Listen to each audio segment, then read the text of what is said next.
There is a dangerous standoff going on at a military base in Crimea.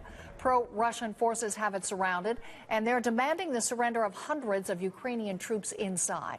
Just about an hour ago, a Russian armored vehicle rolled up to the main gate and tried to push its way past the gate, and a truck blocking the way. On the other side is a group of unarmed Ukrainian soldiers who've been standing with their backs turned to the Russians in a kind of nonviolent resistance. There are reports that the Russians actually entered the base, and other reports of shots being fired. That confrontation comes as Prime Minister Stephen Harper makes an official visit to Ukraine. More on that in a moment. Ellen Morrow is following the developing story in Crimea and joins us now with more from London. So, Ellen, just recap what we know has been happening at that base. Well, Nancy, that base is now effectively in Russian control, and it all happened very quickly in a matter of just a few hours. We know that shots were fired and at least one Ukrainian soldier was injured after the Russians stormed the base in those armored vehicles. Now, interestingly, we were able to watch a lot of this take place on a live camera, but as soon as the Russians took over, that camera was taken down, preventing the outside world from seeing what was happening next. Now, this isn't entirely unexpected. We've already seen several base takeovers by the Russians in Crimea over the last few days.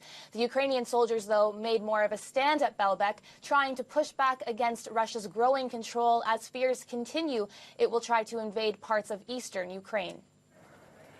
And Ellen, we know there are international observers going into Ukraine now. Will they be actually able to help defuse a situation like this? Well, not really if those situations take place in Crimea. The Russians will not allow the observers to go into the region. And when earlier teams of monitors have tried in the past few weeks, they have been either turned back, and in one case, warning shots were actually fired. So their mission will be limited to Ukraine only. But there is hope they will be able to diffuse tensions in parts of Ukraine, especially in the east.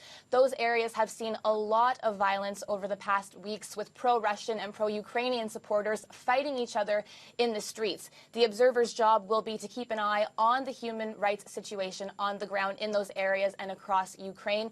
There will be 100 of them at first, but that number, Nancy, could grow to 400 if tensions remain high and as we get closer to the Ukrainian presidential elections coming up in May.